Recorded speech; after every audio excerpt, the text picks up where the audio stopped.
আপনার পরিচিত অনেকের নামেই দেখবেন আলী, হাসান বা হোসেন আছে। মজার ব্যাপার হইল এই নামগুলা বিশ্বব্যাপী শিয়া ঘরানার নাম হিসেবে পরিচিত। অথচ বাংলাদেশের মতো একটা সুন্নি মেজরিটির দেশে এসব নাম ব্যাপক জনপ্রিয়। এটার কারণ কি? দিন দুনিয়ার আজকের ভিডিওতে চলেন এই ব্যাপারটা একটু ঘাঁটি। এই ব্যাপারটা বুঝতে গেলে দেখা দরকার বাংলার সাথে শিয়া মেজরিটি ইরানের কানেকশন। বাংলায় ইসলামের আগমন হয়েছিল মূলত সুফি সাধকদের মাধ্যমে। এই সুফিদের বড় একটা অংশ আসছিলেন পার্সিয়া বা ইরান থেকে। পার্সিয়ান কালচারে আহলে বাইত বা রাসূল সাল্লাল্লাহু আলাইহি সাল্লামের পরিবারের প্রতি অগাধ ভালোবাসা আছে।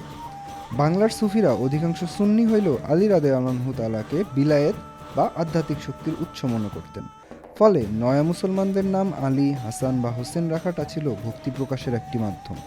এভাবে তাদের হাত ধইরা এসব নাম জনপ্রিয় হওয়ার সম্ভাবনা আছে। পাশাপাশি মধ্যযুগে জনসাধারণের মাঝে পুঁথি ব্যাপক জনপ্রিয় ছিল। পুঁথির মাধ্যমে বিভিন্ন নবী রাসূলের জীবনী, ইসলামের ইতিহাসের নানা বিষয় সম্পর্কে জানতে পারত লোকজন। এই পুঁথি সাহিত্যে কারবালার কাহিনীর ব্যাপক জনপ্রিয়তা ছিল। এই ধারার আলাদা একটা নামই আছে, মরসিয়া সাহিত্য। ১৬ শতকে জয়নবের চৌতাশা, জংনামা অথবা ১৭ শতকে মুকতুল হোসেন বা হোসেন বধের মতো অসংখ্য পুঁথি জনপ্রিয় ছিল। আশুরার সময় কারবালার পুঁথি পড়ার কালচার এখনও আছে।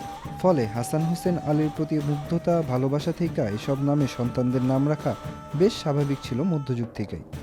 ব্রিটিশ আমলে ধীরে ধীরে পুঁথি পড়ার চল যদিও হারায় গেছে, কিন্তু কারবালার আবেদন কমে নাই।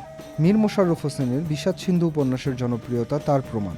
এখনও আপনি কারো বাসায় গেলে মকসুদুল মুমিনিনের মতো বিষাদ সিন্ধুর একটা কপিও পাইতে পারেন।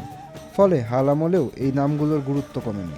সুফিরা আসার কাছাকাছি সময়ে ১৩ শতকে বখতিয়ার খিলজির হাত ধইরা বাংলায় মুসলিম শাসন শুরু হয়।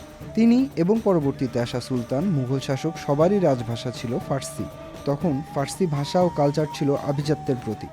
ফলে সমাজের উপরের স্তরেও ফার্সি প্রভাবে এসব নামের প্রসার হওয়ার কথা। এ প্রসঙ্গে একটা মজার গল্প বলি।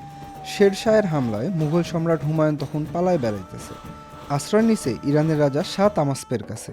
হুমায়ুন পুনরায় সিংহাসন দখলের জন্য শাহের কাছে সাহায্য চাইলেন। শাহ সাহায্য করবেন, তবে শর্ত আছে, তাকে শিয়া হইতে হবে। সম্রাট হুমায়ুন যদিও সেই দাবি মানেন নাই, কিন্তু তিনি আবার দিল্লি দখল করতে পারলে শিয়াদের ভালো খাতির করবেন বলে আশ্বাস দেন।